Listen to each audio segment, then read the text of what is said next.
The cooking the housemaid makes is so terrible. Throw it all away and let's order pizza today. My mother-in-law and brother-in-law, who don't help with any household chores, had moved into my house and kept saying whatever they wanted. I felt I had reached my limit with this lifestyle, so I decided to end their lives. I'm Penelope, turning 30 years old. Finally, my life has settled down, and peaceful days have returned. It all began when I attended a company drinking party. It was there that I met my ex-husband Sebastian. I first met Sebastian at a drinking party, and we immediately hit it off. We became close quickly, exchanged contact information, and started going out for drinks together regularly.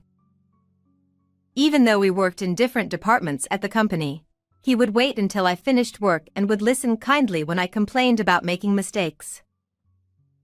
He was supportive and empathetic when I had personal concerns, and being with him became a comforting time for me. And it seemed Sebastian felt the same way. He asked me to become his girlfriend. I was really happy and we started dating. After that, we did typical things that couples do. Going on trips on weekends, having dates nearby places, and that kind of stuff. Then, around 2 years into our relationship, Sebastian proposed to me. I had a strong feeling that I wanted to marry him, so I happily accepted his proposal. Both my parents and Sebastian's parents gave their consent to our marriage, so we began preparing for the wedding while working. It was a bit challenging, but I felt fulfilled and happy throughout the preparations. Finally, we were able to have our wedding ceremony, and everyone congratulated us. After we got married, Sebastian moved into the apartment my father had bought for me. Even after marriage, Sebastian remained kind and shared household chores with me. When I was busy, he would take care of everything without complaint. I was truly happy to have married such a wonderful person. One day, Sebastian's father passed away from a long-term illness. With Sebastian's mother now alone in their family home, Sebastian approached me with a proposal. Mom will be alone now, so let's have her live with us. It would be inconvenient for her to be on her own, and I'm the eldest son, so I should take care of her. I hadn't been married for long, and I still wanted to enjoy my newlywed life. The idea of living with my mother-in-law made me a bit disappointed.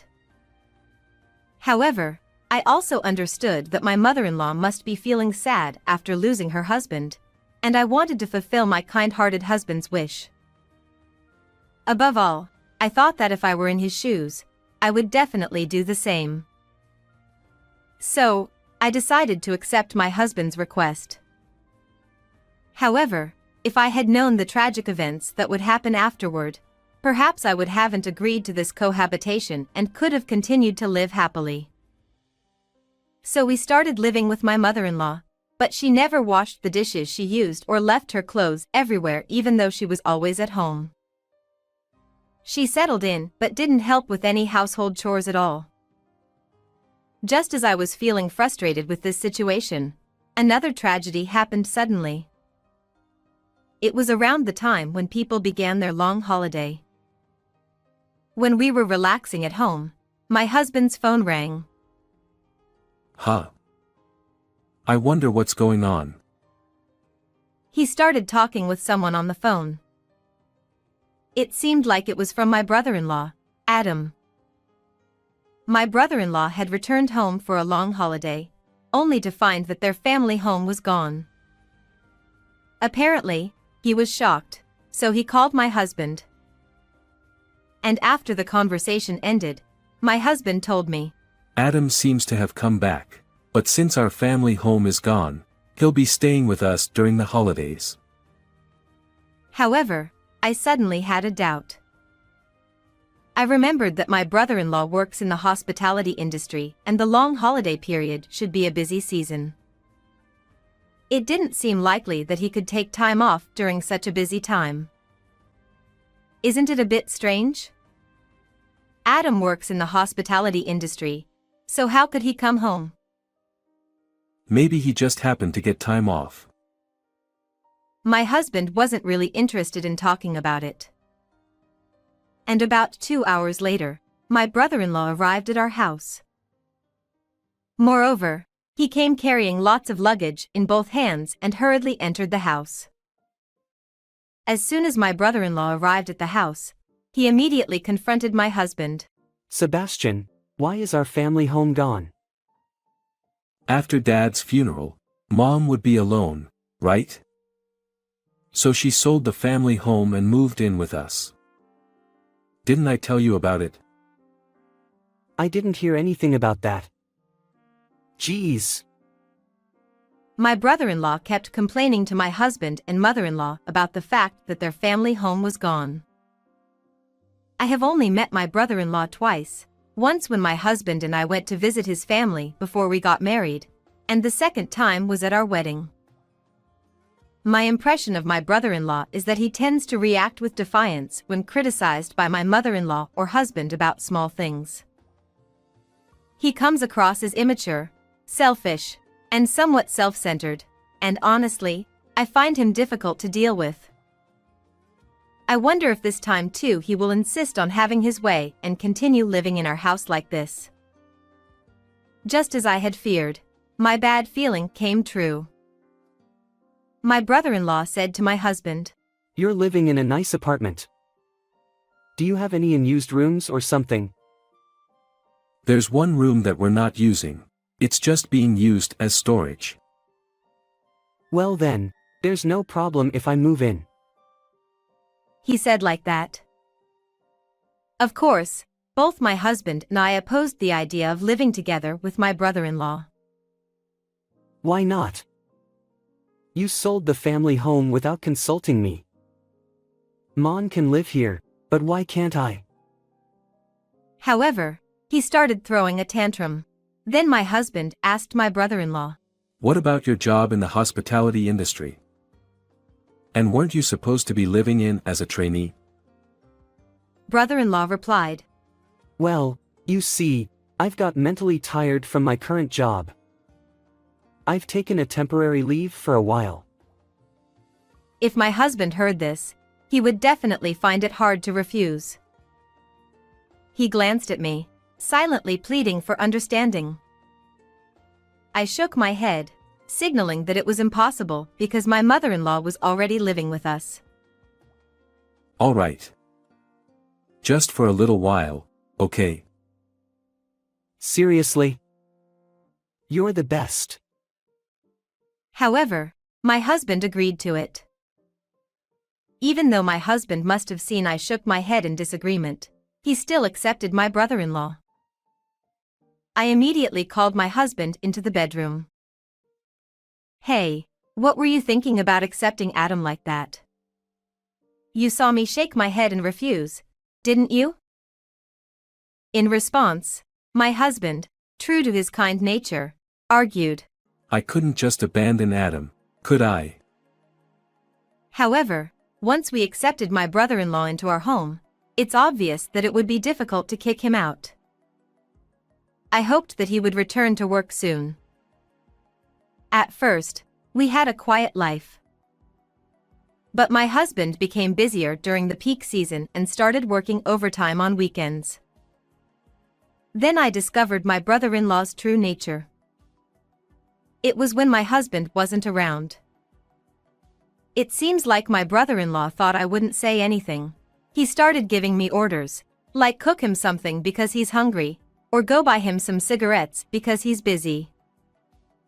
Moreover, he started smoking in the living room, so I had to repeatedly tell him to go to the balcony. Whenever I pointed it out, he would make a very displeased face. You're just my brother's wife. Don't tell me what to do.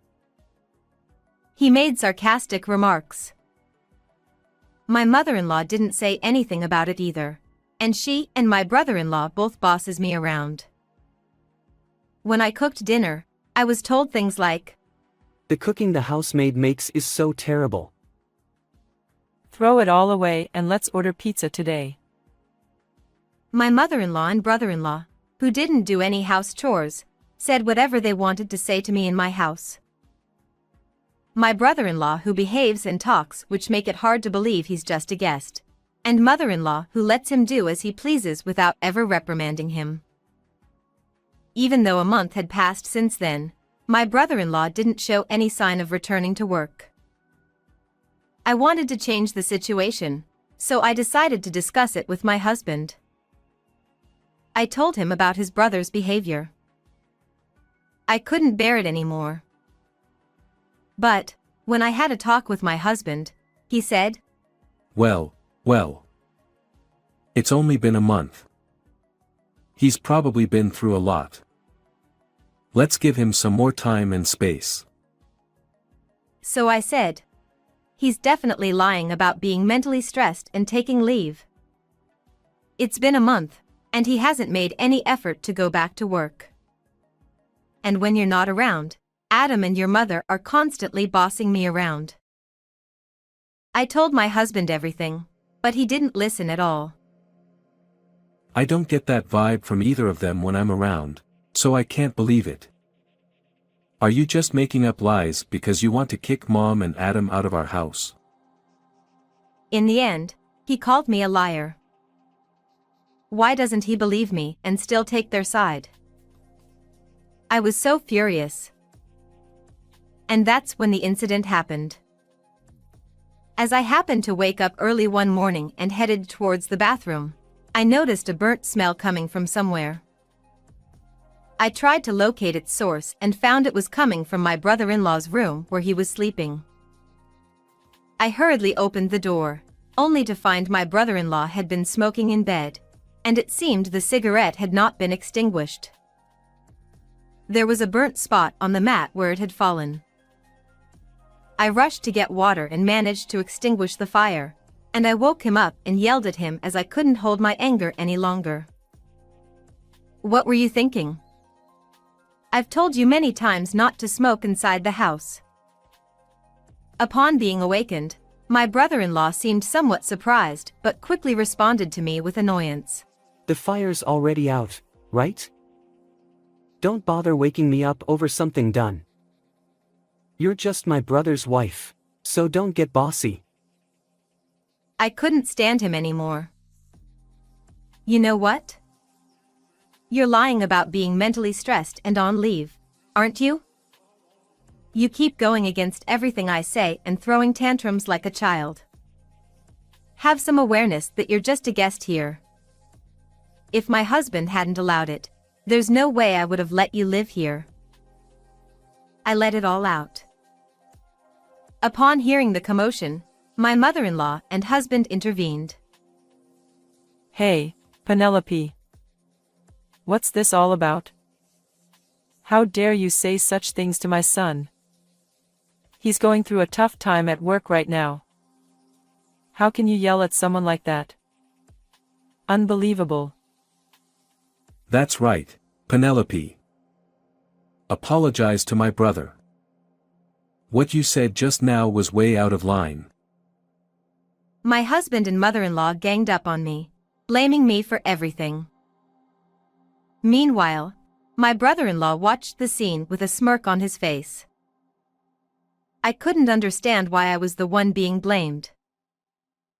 I've accommodated my mother-in-law, who became a widow, and my brother-in-law who barged in after taking leave, just as my husband wanted. Yet, instead of reprimanding his brother, he joined my mother-in-law in blaming me. And my husband added, I've heard from my brother that you're always scolding him when it's just the two of you. How dare you treat him like that just because you want him to leave? I've even considered divorce and have already signed the divorce papers. Cool off and think about it. All right. If you're going to take your brother's side like that, then I'll divorce you or do whatever it takes. I'm leaving this house. I've reached my limit, and as I prepare to leave for work, I've decided I will never forgive them. That day, I was irritated all day, and I got calls from my husband several times, but I ignored them all. I finished work and then got home, determined to expose my brother-in-law's lie. I found the house key wouldn't work. No matter how many times I tried to unlock the door, the key wouldn't turn, so I called my husband. Then he said me. I've changed the locks at home, so don't bother coming back. Reflect on your actions, and if you're truly sorry, I might let you back in. I'm considering divorce, so think carefully about your next steps. Furious that it seemed like I was being blamed, I called my parents. My parents said I could stay with them until this situation settled down, so I told them all the details. Upon hearing this, my father became furious. Unbelievable. I'll make sure they regret this. He then made a phone call to someone. Shortly after, a lawyer whom my father had presumably called arrived at the house. Afterwards, my father and the lawyer discussed matters regarding the apartment he had bought for me. Since the apartment is in my father's name, he said he would sell it immediately. I wanted a divorce, so it was necessary for my husband to agree to this. However, he had already signed the divorce papers, so there didn't seem to be any issue with that. It would take a week for my father's apartment sale to be completed, so until then, I commuted to work from my parents' house. Finally, after a week had passed, I went to my husband's house with my father and the lawyer. When I rang the intercom, my husband answered. Penelope, have you finally cooled off? Wait, Penelope's dad, and... who is that person? As I explained, I had brought my father and the lawyer with me. My husband became flustered. We entered the living room and got straight to the point. I want you to leave this house right now. What? Right now? Sebastian stammered nervously, clearly intimidated by my father and the lawyer. Then my brother-in-law and mother-in-law intervened. Here we go again. I said I'd leave once I get better. That's right, Penelope. Adam is still emotionally unstable. Please cut him some slack. If you want Adam to leave that much, why don't you leave instead? My brother-in-law and mother-in-law were both being selfish and unwilling to listen to me. Seeing no other option, I asked the lawyer to explain on my behalf. All of you need to leave the house. The owner has decided to put this house up for sale. The lawyer's explanation seemed to shock them. Huh? What? What do you mean? This house belongs to Sebastian, right? Sebastian, you haven't sold it, have you? Just because it belongs to my brother doesn't mean his wife has the right to sell it without permission. Then my father spoke up. This house was a gift from me to my daughter, given when she became a working adult. In fact, the contract is in her name. So, there should be no problem if she decides to sell this house. He then presented the contract documents to my husband and his family. Upon seeing the documents, my husband, mother-in-law, and brother-in-law turned pale. Then I said to my husband, "Hand me the divorce papers that you said you've already signed. You wanted a divorce too, so there shouldn't be any issue, right?" I just got in the heat of anger. Just got in the heat of anger? Yet you signed the divorce papers beforehand. That makes no sense. Stop making excuses and just hand it over. Or should we both hire lawyers and settle this through negotiations? In that case, we might need to send certified documents to your company. My husband quickly brought the divorce papers. Then I signed the papers as well. Well then, this is it. Leave by the end of this month. I think you understand, but if you don't leave, it'll become a police matter.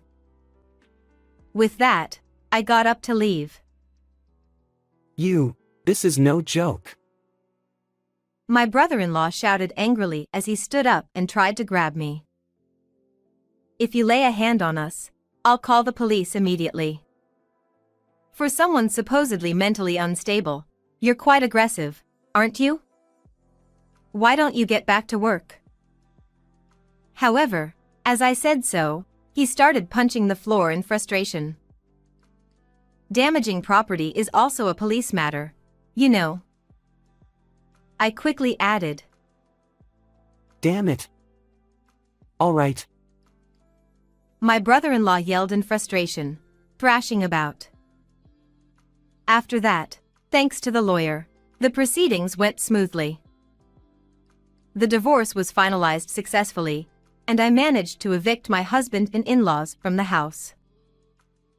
I heard through the grapevine that my ex-husband couldn't support 3 adults on his salary alone, so he told my ex-brother-in-law to leave immediately.